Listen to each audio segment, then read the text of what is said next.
grupo ni na PRRD na noon pa'y mayor, may kasamang rescue at ang hindi natin alam ay kasama pala doon si Baste. Oh, ang kanyang anak ha. 26 years old pa niyan. Na kung ang iba ay ano na bang pake, di ba? Mga anak ng mga politiko. Hindi nga yan sasali sa mga ganyang mga rescue dahil baka mainitan o magasgasan ang kanyang mga kinis na skin. Oh, pero ito si Baste, mga kababayan, ay walang patuping-tupik. Sumali po sa rescue. Sabi ni Mayor Duterte dati ha, we must go.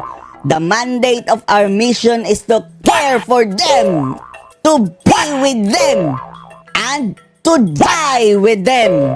O kahit pa daw, sabi na dating Pangulong Digong, mga kababayan, kasama ang kanyang tropa na Rescue 911. At ang anak nito si Baste Duterte na hindi natin alam na sumama pala dyan, ay we will die with you.